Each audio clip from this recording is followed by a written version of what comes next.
ፐርሰናል ብራንድ ምን ያክል ጠቃሚ ነው? ወደ ፐርሰናል እንምጣና አንድ ሰው ፐርሰናል ብራንዱን ለመሰለሽንም ጠይቅሽ ኢንተርናሽናል የሆኑ ብራንዶች ካየናቸው የሚታወቁ ብራንዶች አሉ። ኦነሩ ግን ሲወጣ ከብራንዱ በላይ ኦነሩ ገዝፎ ይታያል፣ ገዝፎ ይወጣል። ከኔክስት ፋሽን ዲዛይን በላይ አሁን ላይ ሳራ ነች በደንብ የምትታወቀው። ሰዎች ፐርሰናል ብራንዳቸውን ሞር እየገነቡ በሄዱ ቁጥር ሌላ የሚገነቧቸው ካምፓኒዎችም በዛው ልክ እያደጉ ይሄዳሉ። አንድ ሰው እንዴት ነው ፐርሰናል ብራንዱን መገንባት ያለበት ብለሽ ታስቢያለሽ? አይደንቲቲ ሊኖረው ይገባል ብዬ አስባለሁ። ፐርሰናል ብራንድ ያንን ካስቀመጥክ በኋላ ከዛ ሩልና ሬጉሌሽኖች ደግሞ ይይዙሃል እንዳልኩ። ኔክስት ፋሽን ዲዛይንን ስትመሰርተው እዛ ጊዜ ሲመሰረት እስካሁን ድረስ ስሙ አለ፣ ጉድዊሉ አለ፣ አልጠፋም። አሁን በዚህ ጋር ታማኝነት አስቀምጫለሁ፣ ፍሩት አሳይቻለሁ። ሌላ ቢዝነስ ለመክፈት አልቸገርም። ምክንያቱም እዚህ ጋር ኮትኩቼ ያሳደግኩትኝ ያደረስኩትኝ አንድ ነገር አለ፣ ፍሬ ታይቷል። ሰው በፍሬው መዘናል ነው የሚለው፣ ይቅርታ። ያ ፍሬ አፍርቷል። እዛ ውስጥ ደግሞ ያገኘሁትኝ ኢንከም ደግሞ ሌላ ደግሞ ነገር ፈጥሮልኛል። ስለዚህ ሳራ እዚህ ጋር የመደበችው ያወጣችው ካምፓኒ እዚህ ጋር ደግሞ ሌላ ነገር ሲሰራ ታማኝነት ያገኛል። ስለዚህ ፌዝፉልነስ ነው መጀመሪያ። ኤቲክስ አለ አይደል? ያስቀመጥከው ሩልና ሬጉሌሽን አለ፣ በዛ መሰረት ትሄዳለህ። ከዚህ ውስጥ ደግሞ ልጅ ስትወልድ ያንተም ሁለተኛ ልጅ ሶስተኛ መውለድ መቻል አለበት፣ መተካካት አለበት። እንደዛ ብዬ ነው የማስበው። ፐርሰናል ብራንድ መገንባት is very very important፣ በተለይ ከታማኝነት ጋር ገብቷል። አሁን ለምሳሌ ልብስ ቤት ቢኖረኝ ታይምሊ ዴሊቨር ማድረግ አለብኝ። ሰውየው ቅር ካለው እኔ ልክሰር የሚል ኃላፊነት መውሰድ አለብኝ። ሰውየው ይደሰት የሚለውን ነገር ማድረግ አለብኝ። በእርግጥ በአፍሪካን ኮንቴክስት ስትመጣ እኛንም ኢንክሉድ አድርገህ ከስተመር ቤዝድ የሚሰራ ነገር ከባድ ነው። ምክንያቱም ሳቲስፋክሽኑ ከብዙ ነገር ጋር ይገናኛል። አብሮት የሚመጣው አማካሪው ራሱ እንዴት? ኦኬ ቴንክ ዩ። አሁን ለምሳሌ አንድ ሰው ኢንቴሪየር ሊሰራ ይሄዳል። ኢንቴሪየር ባለሙያ ነው አይደል? አንተ ጠራኸኝ ቤትህ፣ የቤትህን ስፋት፣ ዊድዝ፣ ጣራው፣ ቅርበቱ፣ ርቀቱን አየሁ። ይሄን ብዬ ዲዛይን ሰራሁ አመጣሁ። የዛኔ አስረዳሃለሁ። ይሄ አንግል በዚህ ነው፣ ይሄ እንደዚህ ስለሆነ ነው፣ ከለሩ እንደዚህ እናደርግልሃለሁ። አንተ ጋር ደግሞ ወንድምህ አለ፣ ምንም ሙያ እውቀት የለው፣ አማካሪ ይመጣና ይሄስ እዚህ ጋር ቢሆን ይሄስ ገብቷል አይደል? እና ከስተም ሜድ ኢትዮጵያ ውስጥና ኢንዲቪጁዋልን ማስተናገድ በጣም ከባድ ነው። በፕሮፌሽናል መታመን አሁን በጥቂት ተጀምሯል። በጥቂት በብዙ አይደለም። እርስዎ የሚሞክሩት ነው ይቀጥል። ባለሙያና ባልትና ልዩነት የሌለበት ሀገር ቢኖር ኢትዮጵያ ገብቷል።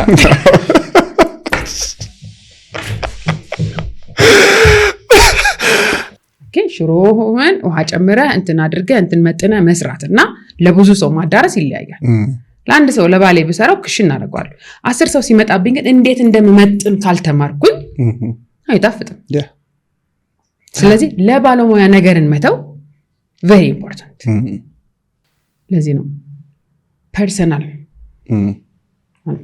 እኔ ጋር ስትመጣ የኔን ፋሽን የኔን ዲዛይን ሩት ሳስቀምጥ ህግ አስቀምጬ ነው። አውል ቶክ ቱ ዩ እንደሰው አባብልሃለሁ፣ እነግርሃለሁ። ይሄ ከርል ከዚያ አይሄድም፣ ያንተ አንገት እንደዚህ ነው፣ ትከሻህ እንደዚህ ነው፣ ደረትህ እንደዚህ ነው፣ ይሄ እንደዚህ ነው፣ ቤልድ ያደረገ ነው ትከሻ፣ ፎርማሊቲ ወደ ኋላ ነው። እንትና የለበሰው ልብስ ለመልበስ አንተ ስትመጣ እንትና ነህ ወይ? የእንትና በስት፣ የእንትና ቸስት፣ የእንትና ዌስት አለ ወይ? ገብቷል? ምንም ሁን ወፍራምም ሁን ቀጭንም ሁን ስትመጣ ለአንተ የሚያምረውን ነገር ለኔ ለባለሙያ ብተውልኝ ቆንጆ አድርጌ አለብስሃለሁ። አንተም ጥሩ አይን ይኖርሃል። ጀጅ ስትደረግም አይፈረድብን። ምን ሆና ነው እቺ ደግሞ ከምትባል ወይ ስታምር መባልን መምረጥ ያንተ ድርሻ ነው። ቤት ውስጥ ገብቼ ግጥግጥ አርጋ የሶፋና የምናምን ማአት ጨምቆኝ ብዬ ከምኖር ከምቀመጥ ማለት ነው ጠርተ ባለሙያ ይሄ እንዴት ላድርገው?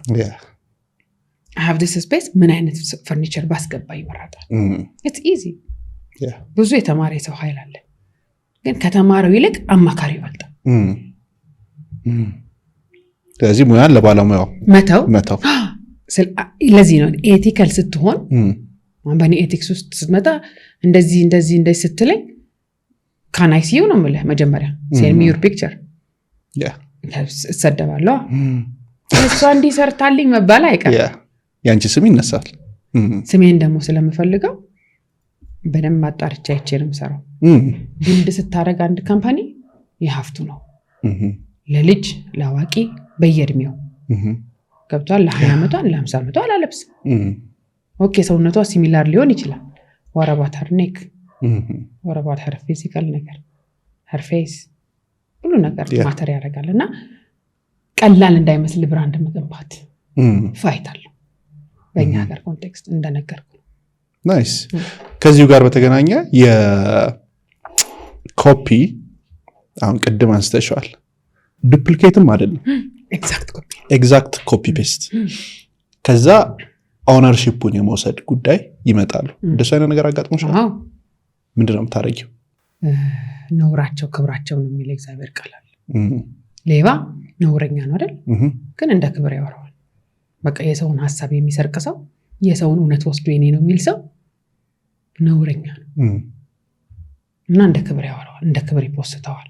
ልክ እንደ ራሱ ስራ ስሙን ለጥፎ። ግን ሌባ እኮ ነው።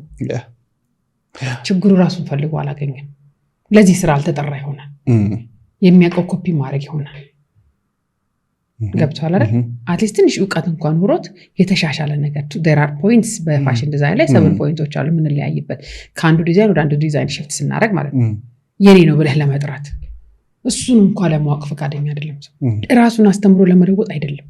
እንዳልኩ እንጀራ ስትጋግር መታ እንጀራ ኢንስቴድ ኦፍ ወጥ በርገር ቤት ስትጋር እዚህ ጋር በርገር ቤት ተመሳሳይ የሆነ ነገር ለመስራት ፈቃደኛ አይደለም። ስለዚህ ሌባ ማን ነው? ስሙ ኖራ።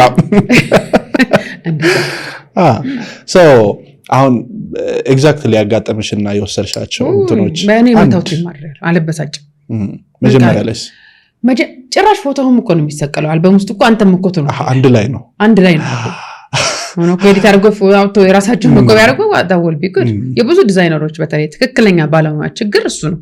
ስለዚህ አንተ ከመፍጠር አትዘጊ። በየቀኑ አዳዲስ ነገር ከመፍጠር ፎሎወር ኢዝ ጉድ ፎሎ ያደርጋል። ሁሉ ጊዜ የራሳቸው ነገር የሌላቸው ሰዎች ሁሌ ሰው እንደተከተሉ አንተ ግን ማድረግ ያለብህ መቀጠል። እነሱ ገና ናቸው። አሁን ባንተ ጫማና የሚራመዱት ኮቴን እየተከተሉ ነው የሚመጡት። ከዚያ አንተ ደግሞ ኮቴ ያስከታይ መሆን መታደል አይደል? ባለሙያና ባልትና ሐረር ተወለድሽ። ከዛ በኋላ ድሬዳዋ፣ ከዛ አዳማ፣ ከዛ እያለ ሌሎችም ኢትዮጵያ ውስጥም ከኢትዮጵያ ውጭም የተለያዩ ቦታዎች ላይ የመንቀሳቀሱና የማደጉ ብዙ ኤክስፖዠር የማግኘት እድሉ አለሽ። እዚህ ሁላ ቦታ ላይ ስትሆኝና ስትገቢ ከአይደንቲቲ ጋር በተገናኘ እኔ ማንኝ ወደ ማለቱ አይነት ጥያቄ እንደዚህ አይነት ነገሮች አልነበሩም? ኦፍ ኮርስ ይኖራሉ። ግን እንዴት አለፍሻቸው? ምንድነው ከሌሎች ሰዎች ጋር አብሮ መኖር።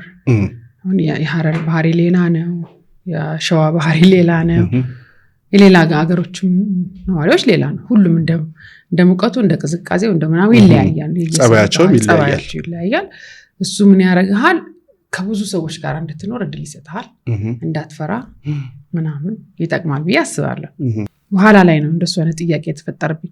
ከቤተሰብ ተለይቼ ስለነበር ያደግኩት የልጅነት ጊዜ ወንድሞቼን እህቶቼን አብሮ መርጅ ለማድረግ እና የሆነ አካባቢ ቀይረህ የሆነ አካባቢ ላይ ስትመጣ ከሆነ ሰፈር ነው አድገህ የመጣኸውና ብሌንድ ለማድረግ የነሱ ኩያ ለመሆን የምትቸኩለው ነገር አለና እንደሱ አይነት ነገር ጥያቄ ይፈጥርብሃል። ከዛ እንደገና ደግሞ ቤት ውስጥ አቮይደንስ ደግሞ ሲገጥምህ ደግሞ አላ ሌላ ቦታ አድጎ የሚመጣ ልጅ ብዙ ተቀባይነት የለውም በባህሪም በምንም። እና እኔ ደግሞ ያው እንደምታየኝ ሂውጅ ነበርኩኝ። ከፋሚሊዎች ሁሉ አጫጭር ናቸው። የሆነች ብለው ስም ይሰጡኝ ነበር። እንዴት ተቀበልሽው ያንን ነገር? እሱ የሆነ እንትን ይላል፣ የሆነ ስፔስ ይይዛል ጭንቅላት ውስጥ። ተጥለሽ ነው የተገኘሽው፣ እኛን አትመስይም፣ አንቺ የሆነ እንትን ነው የምትመስይው ተባልክ። የሆነ አካባቢን ሌላ አይነት ነገር ነው የሚሰጥሽ ይሰየመላል። እና እሱ ምንድነው የጠቀመኝ ብለህ ብትለኝ ስትሮንግ እንደሆነ አድርጎኛል። ዊክ አላደረገኝም። በጣም ስትሮንግ እንደሆነ አድርጎኛል። የሆነ ጊዜ እንደውም ጠፍቼ ከቤት እስቲ ልፈልጋቸው እነዛ የተባሉትን ሰዎች ሲነገረኝ ያደግኩትን ሰዎች እስቲ ልፈልግ፣ ምናልባት ከእነዚህ ቤተሰቦች ላልሆን እችላለሁ ወደሚለው ወደዛም ጥያቄ መጣ። ፈለግሽ? ፈለግኩ። ግን ኦሪጂናሊ እነሱ ናቸው እኮ ቤተሰቦች፣ በስ እናቴም አባቴም እህቶቼም ምናምን። ግን ያ ጥያቄ ሁሌ ጭንቅላቴ ውስጥ ይጭራል። እንዳልኩኝ ሀረር ተወለድኩኝ። ከሀረር ወደ ቀጥታ ወደ አዳማ ነው የመጣሁት። ልጅ ህፃንነቴ ያደግኩት ከአያቴ ጋርና በሆነ ሶሳይቲ ውስጥ ነው ያደግኩት። ከእህት ከወንድሞቼ ጋር አላደግኩም። ስለዚህ ስመጣ ወደ ቤት እንግዳ ነኝ። በመሀል ሳውዲ ሄድኩኝ። ከሳውዲ ስመለስ እንግዳ ነኝ ለቤተሰብ።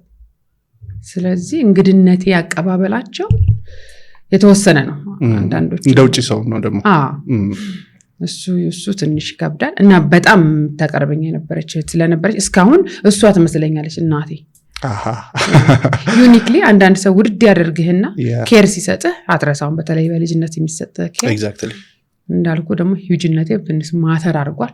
በዛ ዘመን ረጅም ልጅ ሂውጅ ነገር ከቤቱ ደግሞ የተለየ ሲሆን ከቤቱ የተለየ እንደምታይ ነኝ። እንግዲህ ሶማሌ ነው መስለው እና የሆነ አንቺ ሶማሌ ነገር ነሽ ይሉኛል። አዎ ነኝ እና ጠቅሞኛል፣ አልጎዳኝም። በኔጌቲቭ አልወሰድኩትኝም።